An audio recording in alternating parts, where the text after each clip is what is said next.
Welcome and thank you for taking time to be with us today. For those of you who don't know me, my name is Jeff Kubiak. I'm a professor of practice at ASU, where I serve as the director of the Future Security Education in ASU's Future Security Initiative.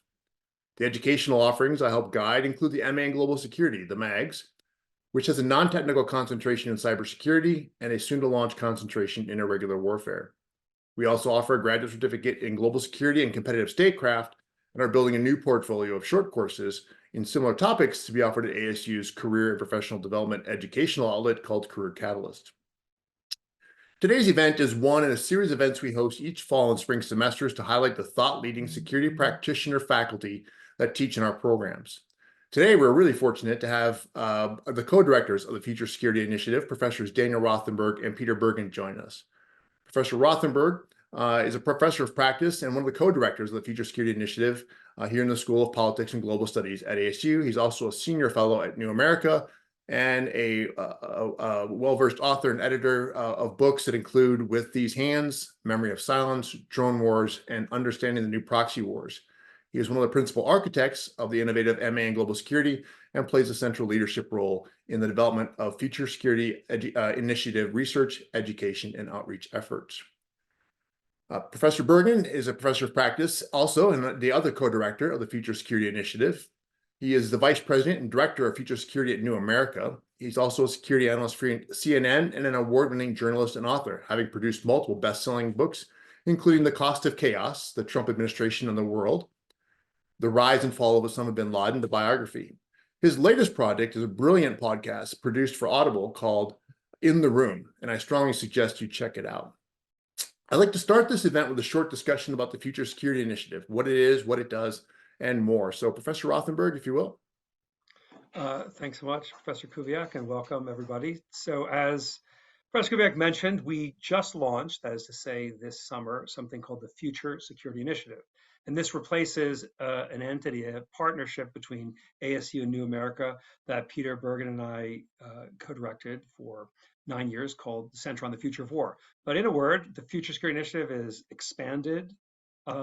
It's more correctly focusing on what our mission long has been, which is not just to look at war, but to try to stimulate critical thinking and interesting new ideas that look at security as a comprehensive issue. And by that, I mean, not just understanding security as a problem or issue related to military operations or to wars, but rather as bound to something we sometimes call human security, that is connected to climate change, connected to socio-demographic shifts around the world, an integrated understanding of human well-being that's influenced by all sorts of factors. And if we understand security that way, it deepens both critical thinking on the issue, research on the issue, and also policymaking. So that's our mission at the Future Security Initiative. We're also, in classic ASU fashion, busy expanding. So since we began our operations in July, we've had a number of promotions, including Jeff Kubiak becoming the director of Future Security Education, and a number of other shifts, bringing on some new faculty, Ken Glyman, and adding altogether 11 new individuals, including some research fellows. And we're busy with the goal to significantly expand our team. And you can go onto our website and look at our team and look at our research projects.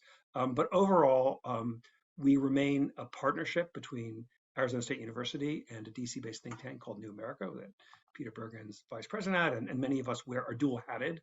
We're both involved in New America's operations and also at ASU. And one thing that, for those of you who are less familiar, that is interesting and innovative about our partnership is it's not just a situation where a group of faculty do some work with a think tank. That's very common. Rather, we are integrated in terms of our team members and also in terms of funding. So money and resources go back and forth. New America supports a series of ASU operations, and ASU supports a series of New America operations. Prominent among that is we support every year 2, and we're going to increase that number, of the national fellows. That's Around 350 people apply for about 15 slots, and we always support several of them. They're known as ASU Future Security Fellows at New America. And there's all sorts of ways in which we bind our institutions together, and that's something we're proud of and something that's interesting and innovative, and something we invite all of you to be a part of and to learn more about where we're useful. So that's a little bit of the FSI, the Future Security Initiative. Also, we brought on a new staff member, Tony Roth, who's our senior coordinator, who's helped put together this event and all kinds of events. And there's a whole group of new team members that you'll get to know if you're participating in other events. We run quite a lot of events. In 2023, we ran 50 events, reaching several thousand people, both Zoom and in person and hybrid.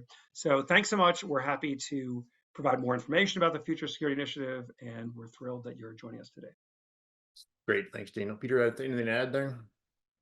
Oh, you're muted, my friend. One quick add, as Daniel was talking about the Future Security Initiative, sort of widening the aperture about the things that we are interested in. I mean, it's pretty striking that more Americans died of COVID-19 than have died in every American war since the American Revolution. About 1.2 million Americans have died of COVID. So that is, if you think about human security, COVID was certainly a very big problem. So we wanted to make, we felt that the Center on the Future of War could have sort of constrained what we were actually doing, or was not an accurate description of what we're actually doing. And just a word about New America. New America is a nonpartisan think tank based in DC. There are about 150 people who are on staff or paid fellows. There's also Jeff Kubiak is a non-residential fellow. Daniel's dual-hatted. We have a number of dual-hatted New America fellows and ASU faculty. New America was set up in 1999.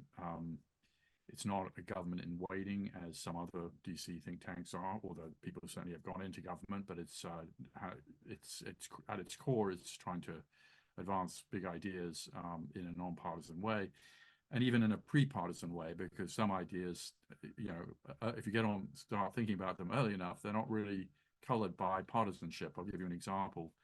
Cybersecurity, which we've been very involved in, wasn't really a partisan, still isn't to some degree a partisan issue, although it's become a little more partisan because of the Russian interference in the 2016 election. But cybersecurity as an issue was something that we got on pretty early. So, I'll turn it back to Jeff.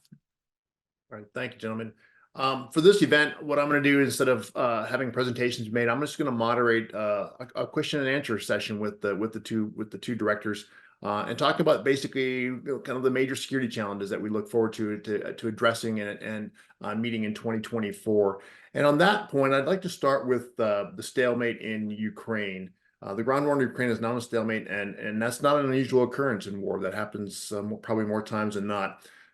So Peter, how do you see the war unfolding in 2024, and what will that mean to the region and to the United States? Well, I mean, the two ways that people come to the negotiating table. One is you annihilate the opponent, which happened in World War II, or there's a kind of whole academic literature about this as something called a mutually hurting stalemate. And when both sides recognize that they're in a mutually hurting stalemate, that can be the time when they go to the negotiating table.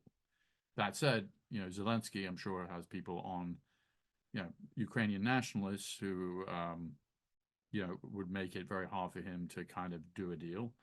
And Putin is all in on winning the war. And Putin is well aware of certain, if you're a Russian leader that loses a war, that can, lead you to the firing squad, or at least the exit stage left. I mean, you look at the Romanovs lost World War I and ended up on the wrong end of a firing squad.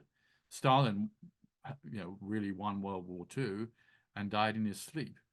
The Russians, Gorbachev withdrew from Afghanistan because the war was being lost.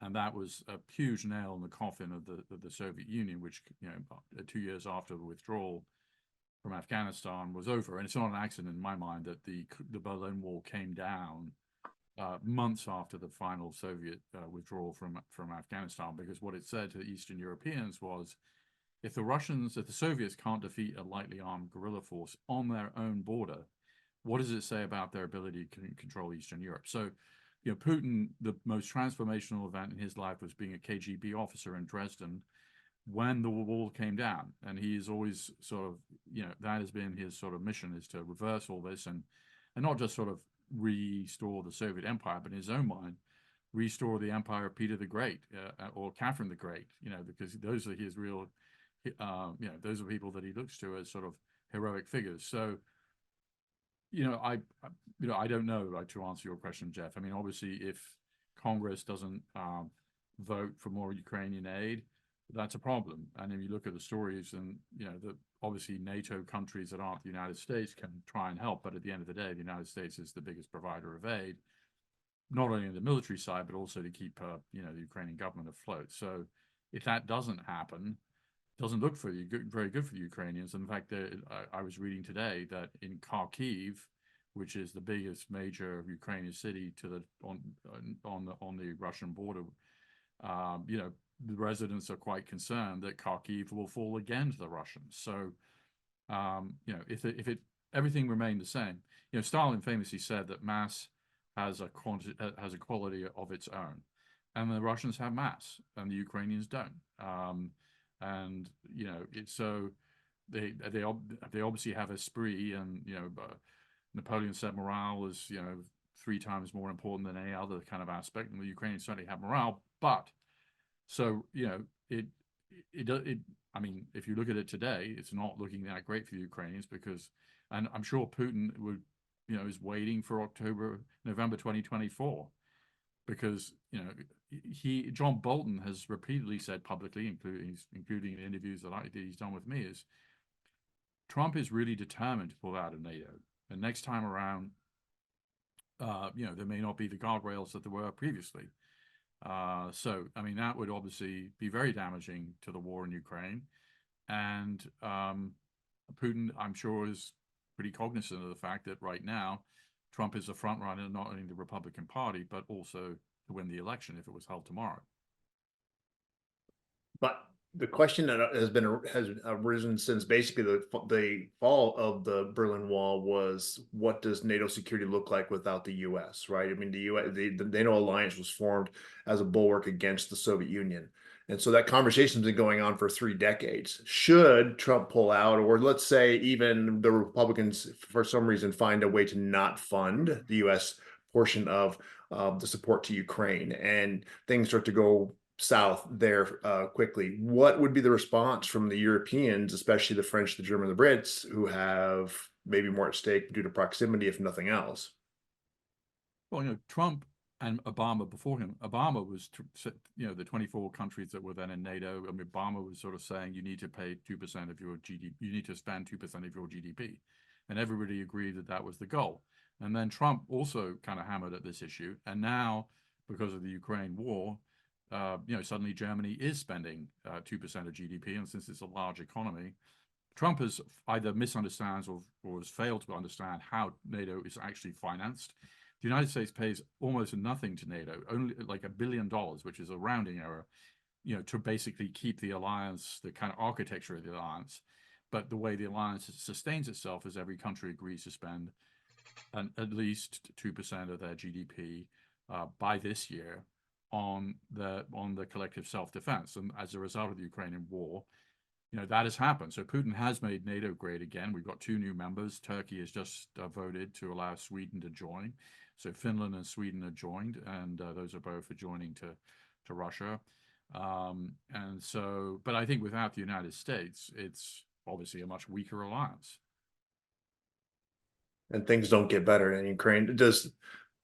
So what other kind of security ramifications play out in Ukraine after, if like I said, let's play the worst case, because I think best case scenario is the U.S. continues to fund Ukraine and we get to a hurting stalemate. We find some sort of way to work ourselves into some sort of resolution. Worst case is we don't fund and things start to go badly. Do you have an image of where that might lead, and what kind of fallout that leads to in 20?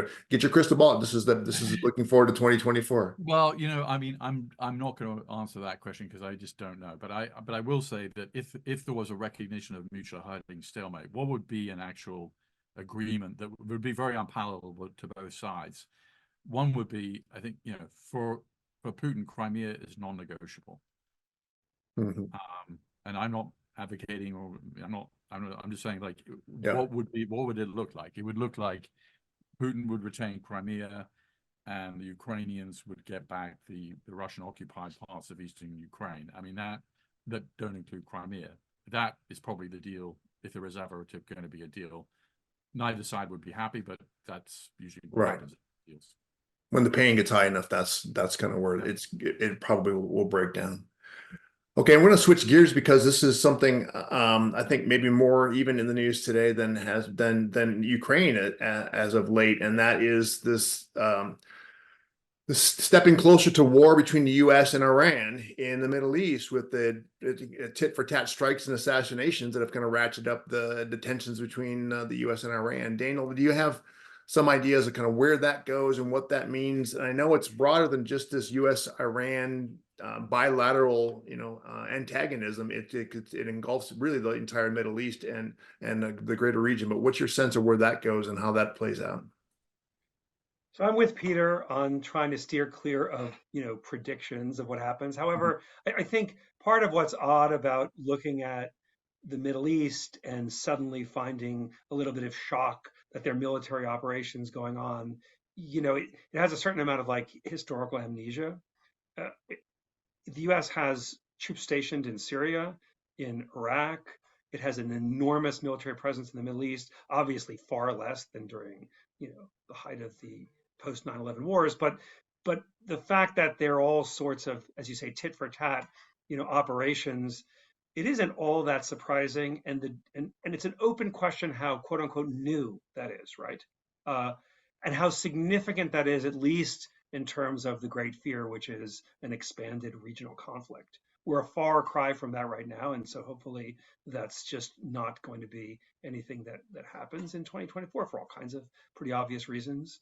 I mean, right now the attacks are really quite constrained by any broader understanding of military operations, right? Um, but it doesn't look like we're going to see the resolution of all of these issues anytime soon, nor is there really a path to figure out lots of the situations. And maybe one of the saddest aspects of reflecting in 2024 on a place like Iraq, let's say, is how little historical consciousness and critical engagement there is in the US political sphere, and certainly in the US populace, about what it meant to be there for so long, to invest so much there, and what lessons might come from that. Certainly people who speak in a very bellicose fashion about Iran should think twice about what that might mean. What role so I'm looking as a strategist now, and what role do you think a strategist might look at different ways to take on bigger opponents, right? Look at different fronts to do this. Is that what Iran's trying to do at this point in time by arming the Houthis like they do and trying to disrupt some, the traffic in the Red Sea and that sort of thing? Or is this just something that's just ongoing kind of between the US and Iran, or is it tied in some way to the war, to the violence in Israel between the Israelis and Hamas? I mean, Houthis a good example, right? In the U.S. reporting, there's almost never reference to this unbelievably brutal civil war or proxy war in Yemen that created one of the worst humanitarian disasters in the world. It's presented oftentimes without a kind of context, as if suddenly out of the blue, this group called the Houthis is, attacking shipping in the Red Sea. It's a devastated country, that suffered unbelievably in this complicated conflict that has never really been resolved. It may never be resolved. And if we look at it through that lens, it changes the sort of analysis of what the Houthis are really all about and what they're doing. They're really a smaller player in say, the Israeli-Gazan conflict than a lot of other players. And the violence that people have suffered in that country, it's worth contextualizing a little bit of the reference point of of a handful of U.S. targeted attacks against Houthi missile batteries and the like. This is a question from the audience, one of our students, in fact, Daniel, asks, and Peter asks, how likely is it that there's any coordination between Russia and Iran with regards to increasing violence in the Middle East and potential diversion of attention and funding from the war in Ukraine? Are those two tied in some fashion, or can they be? Anybody, either of you? Well, I mean, they're tied in the following way, which is, of course, Iran is shipping a lot of drones to Russia. and there's a sort of but I'm going to slightly disagree with Daniel about this underlying question, because by my count, there are 9 belligerents now in the war. Then I'm not talking about, I'm talking about countries, not non. So there is the United States, Israel, Lebanese, Hezbollah, Pakistan, Iraq, Syria, the Houthis in Yemen, UK. the UK. I'm missing one. I'll remember in a minute. And the reason I mention this is there's been a lot of discussion. We're not going to, you hear often from unnamed senior administration officials that we're doing our best. We're not, we're doing a great job. There's no regional war. I don't think that's true. I think that, like the frog in the slowly boiling water, we are at the point where there's lots of different conflicts. There's a strong lobby in Israel now to go after Hezbollah and widen the war, now that there's a troop drawdown in Gaza. Netanyahu has every political reason. The most unpopular person in Israel is Netanyahu. He has strong political reasons to continue the war as long as possible, because it doesn't hurt him electorally. And I think that you look at the attack on al-Assad air base by Iranian-backed militias just within the last 2 days. Well, now you have Americans with traumatic brain injuries. So just, one of these missiles just, so far the United States has been lucky. There have been more than 150 roughly strikes on American targets in Syria and Iraq, which luckily have not resulted in any American fatalities. But if there was American fatalities, that changes the calculus here. And I do agree with Daniel about there's not much context on the Yemen war. An important part of the context here is the Saudi intervention in Yemen in 2015 by Mohammed bin Salman, then the defense minister, now the crown prince, achieved none of its war aims, and in fact produced quite the opposite. A key war aim for the Saudis was to prevent Iranian influence in Yemen. Well, the Houthis are now, having had almost no relationship with the Iranians, are now become like a mini Hezbollah. You do not make anti-ship ballistic missiles in your basement. They are being provided to you by a major regional power. And so the Houthis have now become, although they are not a wholly owned subsidiary of the Iranian government like Hezbollah in Lebanon, they are much closer to the Iranians today than they were in the past. And so that's part of the context here. And of course, the Houthis don't, they have sent missiles towards Eilat port in Israel. Their motto is death to the United States and death to Israel. That's been their motto since 2003. And if you look at the scale of the anti-American, anti-Israeli protests in Houthi, these are like million-man marches, if you look at the pictures. So, yeah, I mean, they're sort of piggybacking on the Gazan thing. I wouldn't dismiss it as saying that they have no interest in it, because I don't think that's true. But they are acting in Iranian national interests. What are those interests? They're basically to increase the cost of any kind of American activity in the region, short of war. And how do you do that? You do it by proxy warfare, which is they're practicing very adeptly. But there are so many ways that can go wrong. Because I mean, you want the frog to be boiling, not to be boiling, but you want to be like simmering at like 8 out of 10, but not at 10. But there's so much room for error where you're suddenly getting it to 10. No one really wants a regional war, but no one really wanted a regional war in 1914 either. So I think that every month it gets worse, right? The war actually does expand.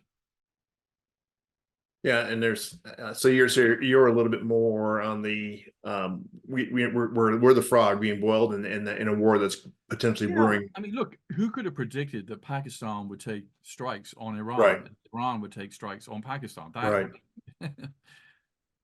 Yeah, that's. I think Peter's point is right, which is that the signs are so troubling and complicated and dangerous. I think where it gets sort of murky is that is the level of violence and the complexity of the conflicts in the regions. So when people talk about, strikes in Syria, Syria is this country absolutely devastated by war, and it often takes place outside of that context. Or Iraq's perhaps the most fascinating. I mean, the U.S. invested hundreds of billions of dollars, and you currently have a Iraqi government that, if it's not hostile to the U.S., it's at least complex in its relationship. And many of the groups operating, in and around, in the territory of Iraq are openly hostile to the U.S., right, with varying levels of support from various players. I mean, just it's a very where Peter's absolutely right is that one doesn't know like what particular event is going to lead to a spark that's hard to turn down. Although an interesting point is there are a lot of Americans who are held as hostages in Gaza, and it's one of those areas where you've heard very little on the US side in terms of that being a justification for, say, elevated military action, et cetera. I'm not sure why. I'm not saying that it should change it, but and it may also be true that certain kinds of casualties, of military personnel they may or may not spark U.S. More intense U.S. action. One interesting thing here also to consider is the similarities between Biden and Trump on this issue. Yeah. On this, so because I mean, Trump was, he received a huge amount of heat for, killing Soleimani, the leader of the Al-Quds force and sort of the de facto military commander of the Iranians in Iraq. In Iraq. And he also responded with attacks on Iranian controlled or Iranian aligned militias in Iraq and also in Syria when there were attacks on U.S. troops in Syria and Iraq. So there's a lot of continuity there. And if you think about what the apparent stated goal of U.S. foreign policy as it regards Israel, beyond sort of trying to get the war to end and its two-state solution, etc. I mean, we're back to the Abraham Accords pretty much. I mean, that was the Saudis and the Israelis were very close to doing a deal just before October 7th. And of course, one of October 7th's purposes was to upset that deal. But you had Israeli cabinet officials visiting Saudi Arabia. You had an Israeli official celebrate Shabbat in Saudi Arabia, and pictures were circulated of that. So that was becoming much closer. Now, could that deal be resurrected? It seems that the U.S. wants to resurrect that deal. It seems that some Arab countries might. However, to me, there was always a big flaw with the deal. A deal that is just simply negotiated over the heads of the Palestinians, basically, kind of between Israel and other Arab states, I think isn't going to produce the outcome that people want, which is actually peace. It will be widely pointed out at the time, right? Yeah. The Palestinians were completely excluded from any element of the Abraham Accords, and the idea was there was going to be just some massive Arab-led investment fund that would transform Gaza into, my favorite whatever. By the way, is Steve Mnuchin. Sorry. Steve Mnuchin, the Treasury Secretary for Trump, said, responding to what Daniel just said, he said the West Bank is going to be a great IPO. I'm like, okay, yeah, that. Of course, and it was supposed to be $50 billion. The Arab states Jared Kushner had a conference where all these donors were supposed to come, and they put zero money on the table. There was no investment in Gaza or the West Bank, and so I think that it was, there's nothing wrong with Israel normalizing relations with UAE and Bahrain and other Gulf states. That's great. But if the goal is to really, have peace, as everybody knows, it is a two-state solution. And Netanyahu is very clear right now that he's not going to do that. I got a question from the audience too that actually was going along the lines of where I was going to go next with mine too. So I appreciate the question comes from one of our colleagues. Says the Iraqi Prime Minister al-Sudani and some in the Iraqi government are signaling that resistance factions are wrong in striking U.S. bases, but are absolutely against U.S. airstrikes on Iraqi soil, particularly when striking, quote, Iraqi institutions, quote. Are we missing signals and off-ramps from escalation? Well, I'll tell you one thing look, when you take out somebody in Baghdad, which is what happened, Sudani immediately said, started talking about getting American troops out. And we have 2,500 American troops that are still in Iraq, and they're there in sort of an anti-ISIS and maybe sort of Overwatch kind of on Iran. But the stated reason is anti-ISIS, which of course is a very good reason, since when we pulled out in 2011, by 2014, ISIS was 50 miles from Baghdad, and that's why we went back in. So, but the point is, there's a lot of, I think there's, I don't know, I mean, Daniel knows Iraq quite well. Daniel, do you have a sense of, is it likely that the Iraqis would sort of basically say every American troop needs to get out now? It's a good question. I mean, Iraqi politics is famously divisive, to put it mildly, and that's been seen. There's so much evidence for that over so many years. It's a complicated place full of huge domestic protests, full of like vicious infighting between existing parties, multiple armed groups that are not controlled by the state. It's a very complicated place, right? Is there a circumstance where the Iraqi government will formally want the U.S. out? Conceivably, but there's benefits to having the U.S. there in all sorts of different ways, right? But what's striking about the whole situation is there's a back and forth, right? But what's really striking is to try to take a step back and look at this massive military intervention that the U.S. led, right, in 2003 to invade this country, take it over, try to rebuild all of the institutions. I mean, so much of that seems to have been forgotten by policymakers, by the public. Just the incredible investment, building up the new military, creating a whole new state, creating a new constitution, authorizing elections, all of this stuff, right? There was a strategic goal of a sort, but it wasn't very much in line with the reality of the country. And it really didn't take place with it wasn't Iraqi led. In fact, many aspects of that activity was designed to antagonize Iraqis, right? In any case, so you can't look back at all of this and say, what a well-managed, appropriate, good example of US policymaking, right? So if we're looking at Israel, Hamas now, again, they're not the same situation in any regard. There's, the U.S. actually did not have any reason to have to go into Iraq, whereas Israel and Gaza are, have complex, long-standing relationships. Okay, but one lesson, even though they're so different, that one could take from this is just there's enormous costs to intense, heavily kinetic operations that destroy, devastate the lives of ordinary people. And even though that sounds kind of obvious, and maybe it does, what is the long-term plan? I think the great fear that this could turn into a regional war is, it's legitimate to have a fear about it. I think we're not there yet, but of course it could happen. But it's not inevitable, and it's worth reflecting on, the intensity and severity of military operations and what costs those have. And maybe thinking long term, what is sort of the exit plan? What is kind of the peace plan? It's so difficult to talk about, but nevertheless, in the absence of any real conversation, speaking to like the Netanyahu government's official positions, which seem to, erase that even as a thing to discuss, it doesn't bode well for where all this will go. Yeah, so I'm not sensing any optimism really between the comments you two are making with regards to a path that is, say, less violent and maybe more productive towards peace.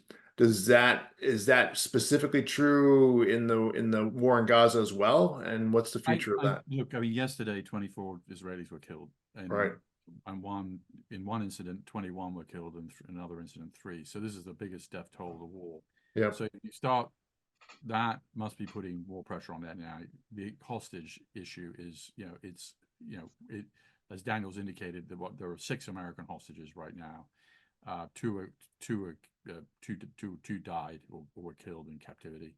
Not clear how. And we've had 4 get out. So a total of 12 Americans. 4 have gotten out. 1 was a 4-year-old girl. So. But obviously in Israel, the hostage issue is massive, and it's putting a lot of pressure on Netanyahu. Now you have these like much larger Israeli military death tolls. So I think, he must be coming under more pressure to try and come up with, either a long truce, if not, I mean, there's a great sort of semantic thing about it's truce, ceasefire, whatever. I mean, ultimately you want the guns to fall silent, whatever you call that. Right. So, and I think there is also, and Daniel knows this better than I do, I think there's the kind of thirst for revenge over October 7th has now been sort of almost equalized, or if not overreached by, we need to get our hostages back. I mean, so that I think does suggest that there might be, and you've seen, CNN's reported recently, there is a deal to be had that, is being discussed by the Arab states, and will it happen? Who knows? Part of the complication here is you've got 8 different sets of players. You've got the Israelis, you've got the Egyptians, you've got the Qataris, you've got the Americans, you've got the Hamas sort of political wing in Doha, you've got the Hamas military wing, which is in the middle of fighting a war. You also have Palestinian Islamic Jihad, which is another terrorist group that may have the hostages, and even criminal gangs. So synchronizing all this and getting people to communicate, none of that is super easy. But I am, the war, for the reasons that Daniel's already laid out, it's like, what is the line from, they made it a desert and called it peace, right? It's and I think it's Plutarch, and you can't. There comes a point where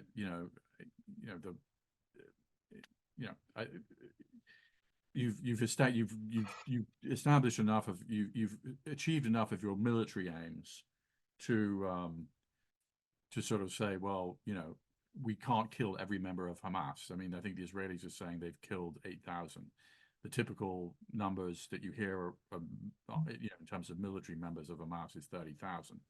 I mean, that it is not possible unless you're going to conduct a campaign that goes on for really a very long time to kill every member of Hamas or even anything close to it. But you could say we have neutralized their ability to carry out an attack inside Israel for the foreseeable future, and and we've got most of our hostages back, and therefore we can say that we've achieved our war aims.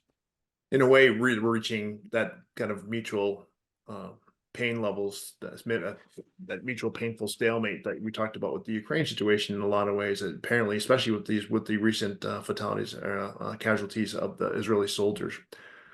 All right, so we're going to shift gears just a little bit. We discussed 2 sort of regional conflicts that are generating security challenges for the U.S. and the world.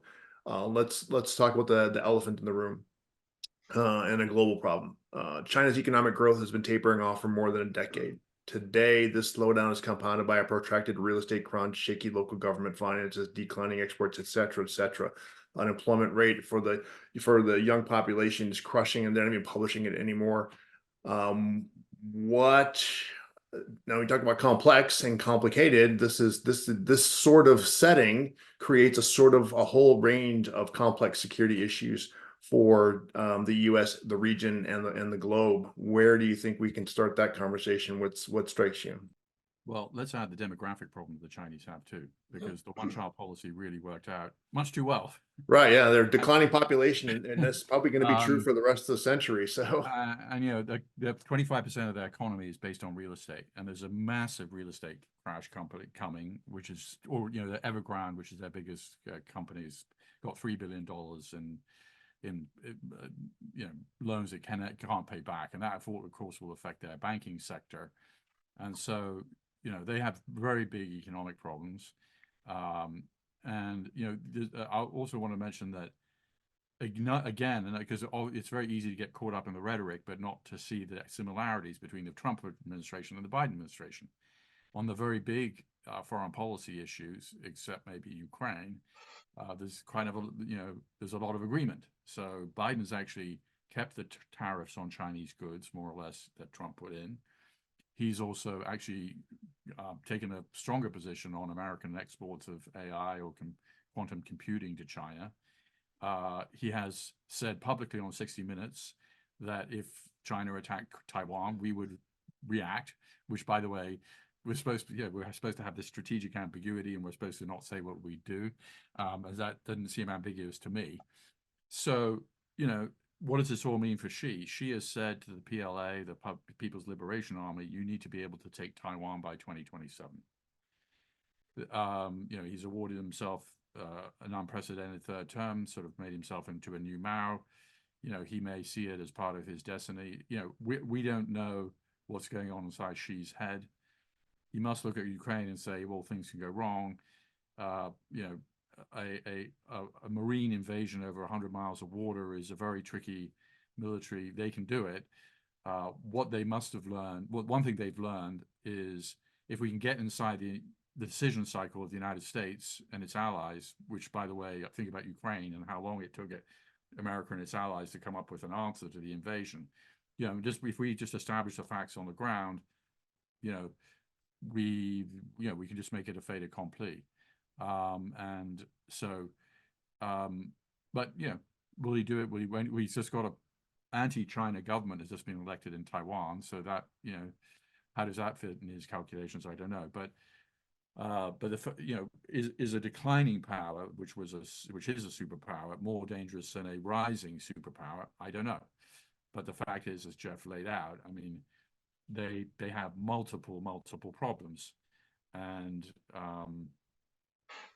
you know, It strikes me that the source of legitimacy for the CCP over the years obviously has been their ability to produce and generate economic prosperity and economic growth. As that erodes, which clearly it has been over the last decade or so, does there become a threat to the CCP in any way, in any real way, that actually shifts the movement away from their current behavior to something different, either safer or more dangerous? they have the perfect surveillance state. Joshua Chin, who is a former New America Fellow, has written a very good book, Surveillance State, on this issue. I mean, so if you know, typically, if a regime really isn't delivering, even if it's a authoritarian regime, you know, that can be a problem. But I think that, you know, the slightest whisper of dissent or even potential dissent is now, look what the Chinese have done in Hong Kong, look what they've done to the Uyghurs. You know, it is a very you know, if you behave like Stalin, you know, that can work. I mean, if you're totally repressive, and so they have the ability to, you know, I didn't realize this, but I learned from Josh Chin that we have Google, Facebook, you know, their one tech company is everything, and of course is, you know, very close to the government. So their ability to monitor everybody's communications and you know is very, it's not 100% for every for everybody, every 1.4 billion Chinese, but it's pretty good. So yes, it's a problem, and yes, there are protests in China. You know, they tend to be very about local grievances, but you know, he has made it very hard to dissent. So largely technology is enabling authority. So the overarching thesis there is that modern technology is enabling authoritarianism at a level that maybe it wasn't available in the past. I think one of the elements of sort of future security that we're only beginning to engage adequately is that issue, which is to say, it isn't that long ago when you had, you know, think of, like, you know, East German Stasi, these entities, or you know, the Iraqi security forces which would have complicated files and detailed information written down, you know, in folders, and all sorts of people, right? It was just massive amounts of information, right, gathered. But it all seems quaint now. These incredible security states seem, compared to like what we're looking at now, as something that it doesn't even seem threatening when we look at the capacity now to monitor your every action, to know your every purchase, and I don't think we've, you know, not just in our world, right, where we don't necessarily think about this stuff and we still don't see it affecting our security day to day, but in a place like, in an authoritarian regime that seeks to use this, we haven't really yet processed what that means for the exercise of power. We don't know. It's also, Yeah. it's not necessarily visible, but it sort of speaks of a world that, you know, we're living through this radical change, and the scope of what that means is, you know, we will look back 20 years from now and say, how could we have not paid attention to those things that were happening then in 2024? And just to add to that, you know, again, quoting Josh Chin, you know, the Chinese are able to detect who you are by your gait, not just by your face. So, and obviously by your voice, and you know, so the level of their ability to surveil a particular person is, you know, it's almost perfect. So picking up a limp here and there might be a useful useful tactic for avoiding being detected. So you talked about Taiwan, Peter, but obviously China is a superpower, as you mentioned. So they've got their fingers with their Belt and Road Initiative and other things, sort of all over the globe. Are there ramifications for South Asia or for Africa or for even for Latin America with regards to the Chinese problems that they're facing? Do we see instability coming there because of that? Well, I mean, I think that the shine is off. I mean, if you look at polling data, Pew polling data, so favorable views of the Chinese are at an all-time low. I think part of that is the way that I think it's pretty widely understood, even if we don't completely know how COVID emerged and where it came from. The way the Chinese handled it was certainly to, be very secretive and be very unhelpful, and which helped to accelerate the worst pandemic since 1918. So, I think that has affected their sort of the way people see them on the world stage. And secondly, Belt and Road is not the terms of a Belt and Road loan are pretty usurious. So look at Pakistan. There has been a lot of attacks on Chinese. Pakistan, of course, China has very few allies, by the way. If you just think about who they are, they're kind of Russia, North Korea, and Pakistan. It's not the most savory bunch of allies. And Pakistan and China are close, and China has put in 60 billion, but there's a lot of animus in Pakistan against the Chinese. And typically when the Chinese come in, and I saw this in Afghanistan when I was there, if there's a Chinese road project, Afghanistan is one of the poorest countries in the world. It's not the Afghans working on the road; it's Chinese. And you look at the cobalt mines, I mean, they've done a good job of securing cobalt in the Congo, and which is vital for electric vehicles and for smartphones. But the way that they comport themselves. I'm not saying the United States hasn't made its mistakes, but they're much less well regarded than they were several years ago, I think. So, and their economic problems aren't going to help, because at the end of the day, if they're not able to, if some of these loans go bad, that's not going to help them either. All right, so 2024, obviously an election year. The election will play out in ways that we have yet to even begin, I think, to understand, especially in the wake of, in light of all the different facts that exist with regards to Trump's legal troubles, the Supreme Court cases that are coming up soon, all that. So where does this lead, and are we in probably in store for some more domestic violence in some fashion over the course of the election year? Again, no predictions required. No, I just want to see short answer, yes. But I mean, but here's the caveat. So after January 6th, there were 1,000 arrests. There were 700 convictions, sentences up to 22 years. The Proud Boys, the 3%ers, and the Oath Keepers, which are organized groups, are all basically, their leaders are all in jail for some of them for a long time. And seditious conspiracy is a very hard charge to prove, and it's very rarely invoked, and they've been charged with that and convicted. So I think that has, if you look at when Trump was indicted, the three recent times, the pro-Trump crowds that gathered were not violent; they were very small. So I think there's been a kind of demonstration effect that you aren't, the Justice Department's going to come after you if you do something violent. But that said, I think there's plenty of people individually who are going to get very riled up about whatever the outcome of the election is on both sides, potentially. We at New America track lethal right-wing and left-wing and other kinds of political violence, jihadist violence. And, right-wing extremism is the most lethal form of political violence right now.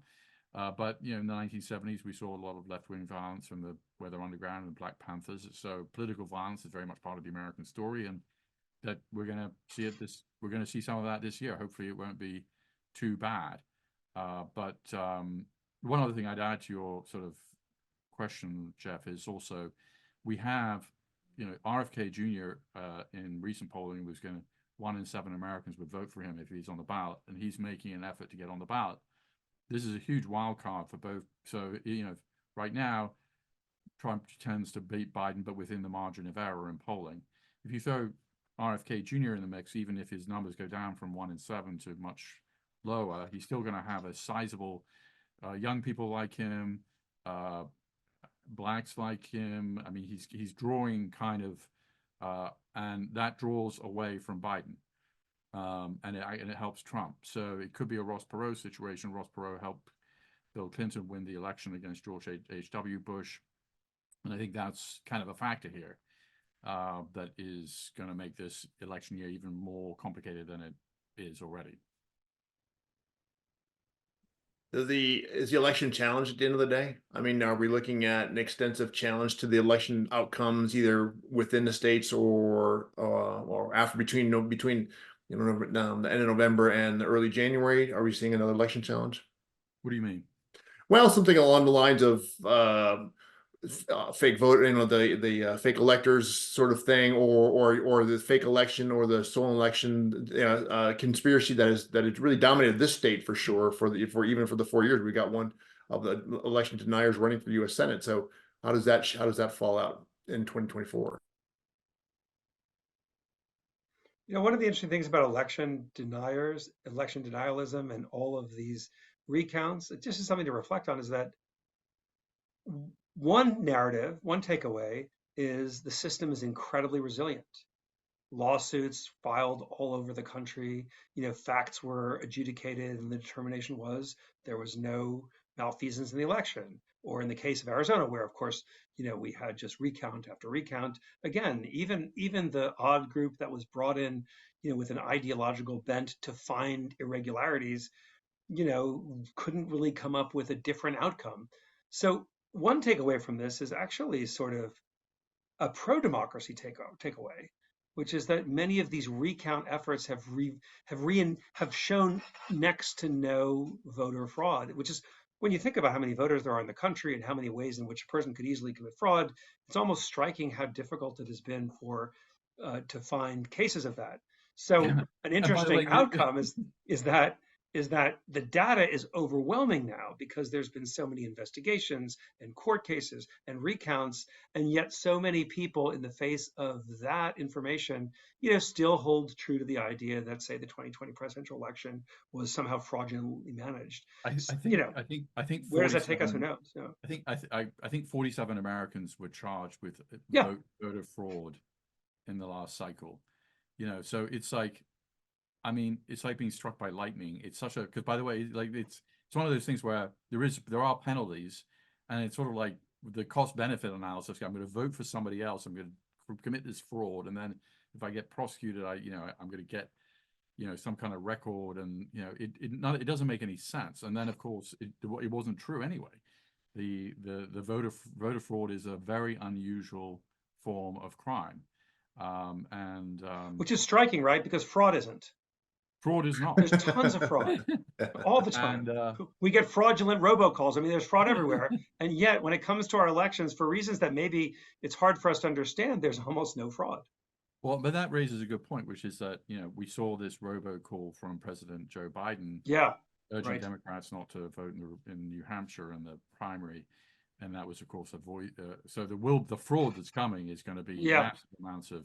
That's actually the last. We've got about 5 or 6 minutes left, and that's actually the last topic I kind of wanted to cover. We've been talking a lot of geopolitical things, a lot of things that have to do with interstate and global politics. But let's talk about the role technology plays, and specifically the situation AI, maybe generative AI, in a way, because it's producing those sorts of things that are really potential for contaminating the information space with regards to elections and that sort of thing.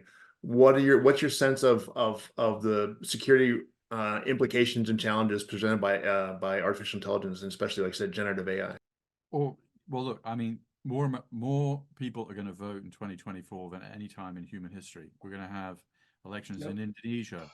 The largest democracy in history is India. There's going to be an election there. There's an election in the United States. There's going to be elections in dozens of countries, and 2 billion people, I think, are going to vote. The opportunity for misinformation, disinformation, whether it's AI generated or something else, are massive. I mean, in India, the main way people communicate is through WhatsApp, which is there's been just a vast amounts of total nonsense that's sort of circulating on Facebook, which owns WhatsApp, and they're trying kind of put your, I mean, they're making efforts to try and make sure that the, whether it's in the United States or elsewhere, that it's not going to be awash in misinformation or disinformation. But I mean, we're just guaranteed to see a lot of it. I mean, we know there'll be lots of, I mean, the terms can mean a lot of things, but there'll be plenty of information that's misleading, if not completely false. I think an open question is this whole, whether generative AI and, images of people saying things they never really said. I mean, that still hasn't really happened in any way that's influenced an election, but I tell you, it seems inevitable. I tell you what's going to happen. So, because I talked to a researcher, Renee, in Stanford, and what she said, look, so during the last cycle, there was a completely made up group that was called the New Orleans, not New Orleans, that was Russian disinformation. And it was, they set up these kind of like grassroots sort of pretend, and basically reinforce people's ideas, right, to make them even more strong. So, but the AI version of that wouldn't have New Orleans, it would be New Orleans, and it would speak in the local vernacular, whatever that vernacular, not just in really good English, but like with however, you speak in, whether it's Tempe, Arizona, or, where my wife comes from in southwestern Louisiana. And it would be very hard to, so the Russian disinformation, they're not going to stop. I mean, before it was just a bunch of 24-year-old Russians who spoke pretty good English, but not perfect English, who are running these troll farms. But now it's going to be much, much more convincing. And the point of this is basically to reinforce divisions. You don't even have to create them; they already exist, right? But just to double down on what people are sort of thinking and kind of create the even more division. And we're going to see a lot of that. What about AI just in general? So AI in elections, very dangerous, very scary piece. But AI is actually probably the single biggest topic of conversation in a lot of defense places, right? In the Pentagon talks about AI. In fact, one of my old mentors, who was a leader in the Pentagon a couple of years back, I talked to him, and he was talking about decision-making cycles and the speed at which they have to happen and those sorts of things. Where does AI go there, and does that bode well or poor for security going 2024? Daniel mentioned the book that we did. You mentioned, I think, we did a book called Drone Wars, which is about 10 years old now. And you're a U.S. Air Force retired colonel. I mean, there's always this idea that we're going to have a human in the loop when there's a kill decision. My strong impression is like we've kind of blown past that point. Even if, just the Chinese certainly have, de facto the Americans probably have. And then where it becomes super interesting is obviously you can make a quicker, faster decision using AI than humans. Like if you wanted to launch nuclear missiles, and the sort of norms are against it right now. But that's a really tricky one. Looking down the road a bit, at the end of the day, obviously releasing nuclear weapons is a political decision, and AI can't make political deciins. One of the big AI issues that I think is less talked about is there's so much data now in the world from so many, whether it's from drone feeds or or intercepted conversations, or the amounts of data that are to be processed exists at a level that, I mean, most of it can't be processed, and the only way it can be processed as these technologies evolve is through AI. One of the concerns is that there will be so much reliance on AI that there'll be no way to review anything absent AI when it comes to large data sets of information from virtually any source. That isn't necessarily scary. It could be positive, but it doesn't just remove humans from the loop. It sets up a circumstance where humans just can't actually be in the data analysis business. They might be making a decision, but if you make a decision on data that's absolutely incorrect, the decision is hardly all yours. Yeah, that's actually because of the rate of change actually in this technology and the amount of attention it's getting. I mean, even the private sector is capitalizing on it, right? Because it's a moneymaker for private sector companies. So they're out there trying to do positive things with it. But those of us in the security business are always looking for what are the nefarious actors going to do with that same technology, and it becomes very problematic. We're at an hour, gentlemen, and I generally try to keep these to an hour for your sakes as well as for the audience sakes. I appreciate you very much taking the time to do this. Future Security Initiative, again, launched recently as a reincarnation, if you will, of the Center on the Future of War in a new way, and it's a lot of really important work being done. I appreciate you taking the time and discussing these important issues with us.